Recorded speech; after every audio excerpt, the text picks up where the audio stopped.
오늘은 숨겨진 영웅 시리즈 64번째 바누엘의 딸 안나에 대해서 말씀을 나누고자 합니다.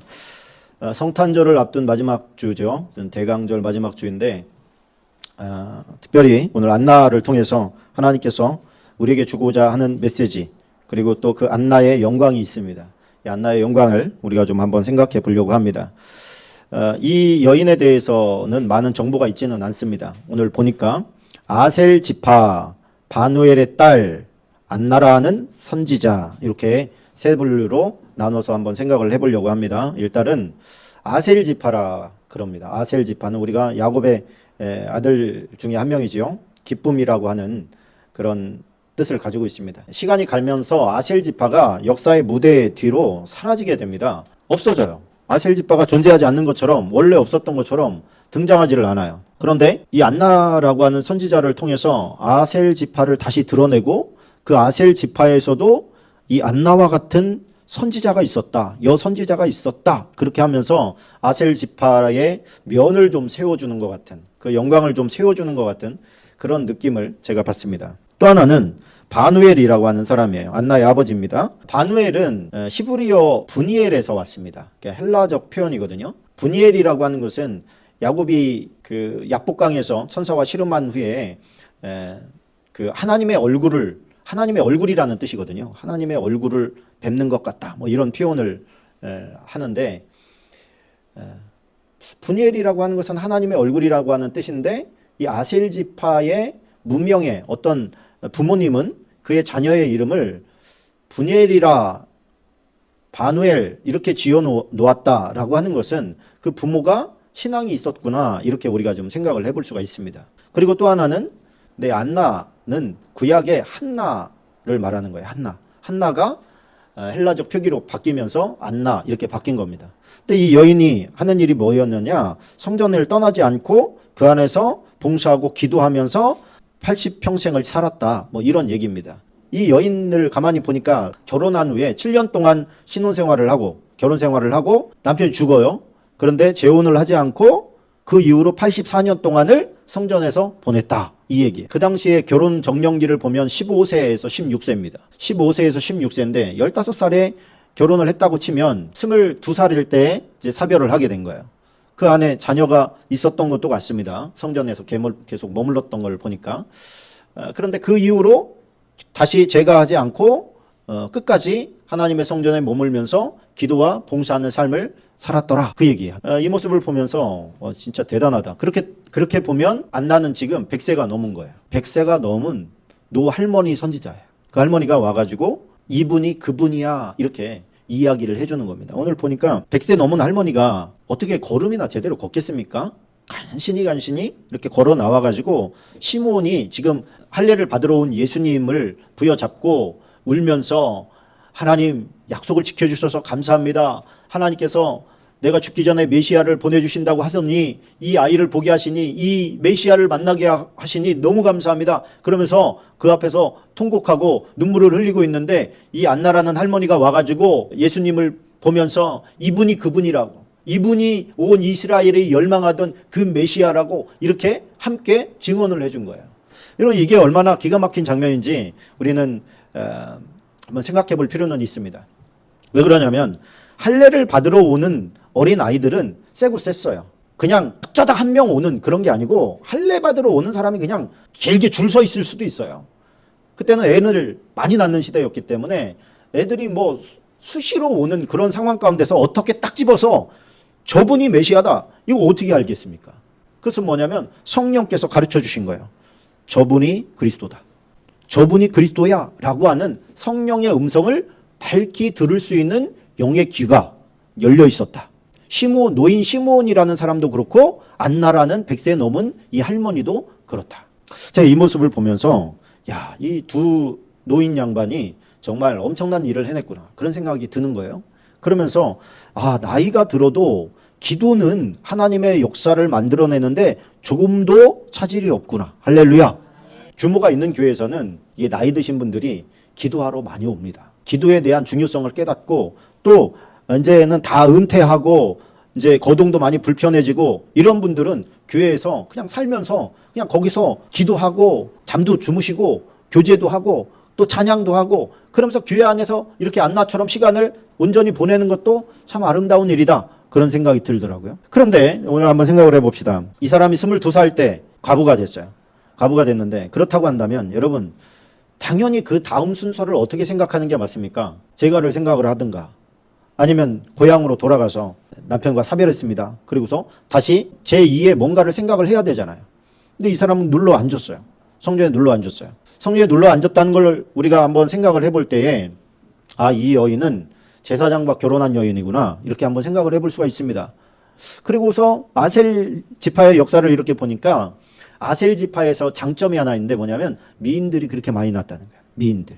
그래서 왕들이나 제사장들이 배우자를 고를 때 이쁜 것들만 좋아해가지고, 그죠? 아셀 지파에 가서 여인들을 데려다가 배우자로 삼는 경우가 많았다는 겁니다. 그런 거를 이렇게 유추해서 볼 때, 이 여인도 출중했나 보다, 외모가. 그래서 제사장과 결혼을 했나 보다. 성전 안에서 여자가 계속 머물 수 있는 특혜가 없거든요. 그런데 이 여인은 계속 성전 안에서 살았다는 것 보니까 제사장과 결혼을 해서 그 배우자로 있었구나라고 하는 것을 우리가 한번 짐작해 볼 수 있죠. 이제 사별을 하고 나서 이 여인의 행보를 정할 때에 더 나은 삶의 질, 성공이나 어떤 부나 이런 걸 따르지 않고 이 여인이 성전에서 계속 있을 수 있는 것은 결국 봉사하는 일밖에 없습니다. 이 성경에 우리가 읽은 말씀대로 주야로 금식하며 기도함으로 섬기더니 그렇게 말을 하고 있는데 이 섬기더니라고 하는 단어 라트리오라고 하는 것은 하나님께 봉사한다 그런 뜻입니다. 그러니까 이 사람은 뭐예요? 평생 하나님께 봉사하면서 살기로 결심한 여자라는 거죠. 한참 나이잖아요. 요즘으로 치면 청년의 때잖아요. 청년이 한참 피 끓는 청년이 지금 나는 하나님을 위해서 평생을 봉사하면서 살 거예요. 그러고서 성전에 틀어박혀가지고 그러니까 제사장들의 쥐튀작거리죠. 소소한 봉사들을 하면서 평생을 20년이 아니라 80년 이상을 그 일을 했다는 거예요. 그러면 여러분 이것은 아무나 할 수 있는 일은 아니다. 그런 생각이 듭니다. 정말 특별한 여인이구나. 하나님께서 정말 사랑하시겠구나. 또 하늘나라에 가서는 그의 상급이 얼마나 많을까. 그런 생각을 하는 것이죠. 누가복음 2장 38절을 같이 한번 읽어보겠습니다. 시작. 마침 이때에 나와서 하나님께 감사하고 예루살렘의 속량을 바라는 모든 사람에게 그에 대하여 말하니라. 여기 이때에 나와서 에피스테미라고 하는 단어인데 가까이 다가와서 그런 뜻이에요. 그러니까 왜 이게 그 중요한 단어냐면 아까도 말했지만 노인이란 말이에요. 너무 힘없고 100세가 넘어서 이제 제대로 거동도 할 수 없는 그 여인이 일부러 노인 시므온이 데리고 있는 그 아기 곁으로 일부러 왔다는 얘기거든요. 마침 이때 나와서 일부러 그 자리로 왔다는 거예요. 왜? 이분이 메시아라는 것을 한 번 더 증언해 줘야 되겠거든요. 그러니까 이 노인 시므온과 좀 이따 노인 시므온도 우리가 한번 숨겨진 영웅 시리즈에서 한번 다룬 적이 있습니다. 이 사람과 이 안나는 이 두 여인과 이 그 두 사람만 메시아를 기다리고 있었던 건 아닙니다. 그 성전에서 많은 사람들이 정말 하나님 메시아를 보내주세요. 지금도 기도하고 있잖아요, 그죠? 통곡의 벽에서 거기 가면은 유대인들이 이게 모자 쓰고 막 흔들면서 율법을 암송하면서 막 이렇게 기도합니다. 막 메시아를 보내주소서, 메시아를 보내주소서 막 그러면서 기도의 제목을 적어가지고 그 성벽 그 사이에다 막 낑겨 넣고 말이죠. 지금도 계속 그러고 있어요. 그 당시도 이 두 사람만 있었던 게 아니죠. 굉장히 많은 사람들이 그곳에 와서 자기의 소원을 아뢰면서 또 민족의 해방을 해줄 메시아를 그리스도를 기다리고 있었던 것. 저는 이것을 갖다가 예수님이 다시 오실 재림하실 예수 그리스도에 한번 이렇게 빗대어 봤습니다. 바울의 삶이 그러했고 그런 삶을 추구하라 그렇게 얘기하잖아요. 예수 그리스도를 기다리는 삶을 살아라. 처녀들 결혼하지 않는 게 좋겠다. 주님 언제 오실지 곧 오실 텐데 그냥 봉사하다가 주님을 만난 게 더 좋지 않겠느냐? 이건 내 생각이다. 그러면서 그렇게 얘기를 해주죠. 그만큼 어떤 기다리는 삶은 어려운 삶입니다. 결과를 보기 전까지 그냥 무작정 기다려야 되는 삶은 어려운 일이에요. 그래서 구약에서는 누가 구원받았느냐? 예수 오실 메시아를 기다리던 사람들이 구원받았다. 이렇게 구속사적 관점에서는 보고 있습니다. 지금이야 우리가 예수 그리스도를 덧입어서 구원을 받지만 구약에는 그럼 어떻게 구원을 받습니까? 이렇게 했을 때 하나님의 약속된 말씀을 잡고 인내하면서 기다렸던 사람들이 구원받았다. 이렇게 보는 거예요. 그러면 저와 여러분들도 마찬가지죠. 이 땅에 다시 오실 예수님이 지금 파트 2가 시작된 거 아닙니까? 2000년 전에 시작돼서 지금 이제 우리가 다 막바질 거다 이렇게 생각을 하고 있어요. 왜 그렇게 생각할 수밖에 없습니까?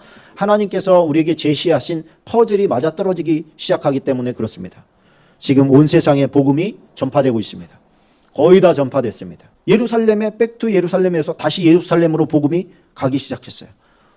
지구 한 바퀴를 다 도는 거야. 그러면은 하나님의 퍼즐 하나가 지금 맞아떨어지는 것이고, 세계대전이 벌어져야 되는데 지금 분위기가 심상치 않아요. 세계적인 분위기가. 제 눈으로 볼 때는 야, 말씀대로 진짜로 가겠구나 이런 생각이 들어요. 이게 힘의 균형이 지금은 팽팽하기 때문에 지금은 핵을 가지고 있는 나라에서 어느 한 나라에서만 시비를 걸어도 지금 함부로 하지 못하는 그런 나라가 됐습니다. 그러니까 인간의 본성이 전쟁을 자극하는 것 같아요. 유엔이 만들어지고 우리나라 전쟁 이후에, 베트남 전 이후에 지금 세계적인 전쟁이 거의 없단 말입니다. 근데 무기는 어때요? 전쟁이 없어졌으면 무기를 더 이상 안 만들어야 되잖아요. 그런데 줄어들어야 되잖아요. 근데 훨씬 더 강력한 무기들이 계속해서 일어나고 있어요. 이러한 어떤 성경의 퍼즐들, 제3성전을 향해서 유대인들이 준비하는 것, 지금 다 준비 끝났어요. 조립만 하면 되게 돼 있어요. 안에 집기들도 끝났고. 이런 것들이 주님 오실 때가 정말 가깝긴 가까웠다.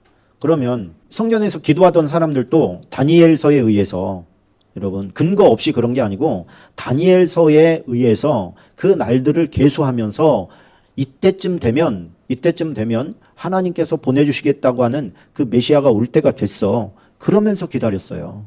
그런데 지금 우리가 하나님의 말씀을 상고하고 읽어나가면서 하나님께서 군데군데 숨겨놨던 하나님의 사인들이 있지 않습니까? 그날과 그 시는 아무도 모른다? 그런데 이때가 되면, 이런 일이 벌어지면 가까웠구나 이렇게 생각하면 된다. 그러한 일들이 지금 일어나고 있단 말이에요. 그런데 주님께서 또 한 말씀이 있습니다. 내가 올 때 믿는 자를 보겠냐? 믿음으로 기도하는 자, 예배하는 자, 정말 믿음을 가지고 예수님의 재림을 기다리는 자들이 그렇게 있겠냐? 이렇게 우리가 받아들일 수 있잖아요. 현실을 봐도 그렇습니다. 지금은 미혹의 시대라고 합니다. 미혹의 시대. 유혹의 시대라는 뜻이에요. 마지막 때는 고난과 핍박과 죽음과 순교 이런 것 때문에 사람들이 떠나는 게 아니라 미혹의 영에 의해서 사람들이 주님을 떠난다는 얘기예요. 그래서 이단들의 미혹과 또 세상의 유혹과 재미와 즐거움을 위해서 하나님을 기다리는 자리에서 사람들이 떠나고 있어요. 그리고 지금은 예수님의 재림 얘기를 하면 교회 내에서도 그걸 싫어해요. 그런 얘기 좀 안 했으면 좋겠다. 왜 싫어합니까? 이단 같다. 또는 부담스럽다. 막 이렇게 얘기해요. 우리가 교회의 존재 목적이 주님 다시 오시는 것을 기다리는 사람들이 모이는 거예요. 아니면 강연장으로 가야지. 그렇지 않습니까? 교회가 왜 자꾸 도덕적인 얘기를 하고 긍정의 힘 이러면서 긍정의 아이콘 얘기를 하고 그렇습니까? 하나님의 사람들은요, 세상에 대해서 부정적이에요. 세상과 하나님의 나라를 조금 이원화시켜서 봅니다. 그래서 교회가 뭐예요? 교회가 에클레시아. 부름받은 사람들의 모임이에요. 누구로부터 부름받아요? 세상으로부터 부름받아서 교회 공동체 안으로 나온 사람들을 말하는 거예요. 우리가 신앙생활이 사이클이 있지 않습니까? 신앙생활을 참 열심히 하다가 조금 시들했다가 다시 열심히 하다가 또 시들했다가 이런 사이클이 있는데, 그런 사이클이 있다 할지라도 그 자리를 묵묵히 지키면서 꾸준히 나아가는 것은 이게 대단한 일이거든요. 더군다나 80년 동안 보통 일이 아니죠. 위대한 일이죠. 그 긴 세월 동안 봉사하면서 꾸준히 일하면서 참 꾸준히 이렇게 살아나가는 거야. 하늘 상급이 얼마나 대단하겠습니까? 저 오늘 아침에도 그런 생각을 했는데, 나중에 우리 도훈이네 집에 놀러 갔을 때 이야, 기죽을 거 아닌가 이런 생각이 들어요. 워낙에 막 잔일들을 많이 하거든요. 그런 모습들을 보면서 하늘 상급이 대단하겠다. 우리가 다 하늘에 보화를 쌓으라 이렇게 성경에 얘기하고 있지만 그걸 진짜로 믿고 그렇게 실천하는 사람은 많지 않거든요. 실천하는 자의 것 아니겠습니까? 우리가? 그래서 주님 오실 때까지 우리가 어떻게 하면 잘 기다릴까? 이 사람들은 정말 잘 기다려서 진짜 메시아가 왔을 때 소리마신 예수님을 반갑게 맞으면서 눈물로 정말 그 기쁨과 환희를 고백했는데, 우리들은 지금 어떤가? 우리도 여러분 저를 봐주세요. 기다리고 기다리다가 주님을 봐야 돼요. 어정쩡하게 있다가 주님을 만난 게 아니고 주님을 기다리고 기다리다가 주님을 만나야 돼. 근데 지금은 어떻습니까? 이게 자꾸만 놓치고 있는 거예요. 어떻게 한결같이 80평생을 꾸준히 메시아를 바라보면서 기다리면서 살아갈 수가 있냐. 이 노인 시몬처럼 네가 죽기 전에 메시아를 보게 될 거다라는 메시지를 듣고 그 말씀 하나 의지해서 꾸준히 하나님의 전에서 기도하면서 기다릴 수 있느냐. 변치 않고. 그래서 주님, 세상 일 하다가 갑자기 주님, 순식간에 갑자기 주님 만나지 않냐고 늘 준비하고 깨어있고 안나처럼 늘 그날을 바라보다가 주님을 만날 수 있게 도와주십시오. 그렇게 기도해야 되지 않겠습니까? 네, 하나님께서 기뻐하시고 즐거워하시고 그런 사람은 좀 달라요. 삶의 태도가 좀 다릅니다. 성경에 보면 인내를 온전히 이루라 그런 표현이 나와요. 그런 말씀이 나옵니다. 인내를 온전히 이루라. 그건 뭐예요? 인내해요. 모든 사람이 인내하고 있는데 온전하지를 못한 거예요. 온전하라는 건 뭐예요? 그 인내의 이유가 성취될 때까지 인내함을 멈추지 마라 그런 것이죠. 성취될 때까지 끝날 때까지 끝난 게 아니야 이거죠.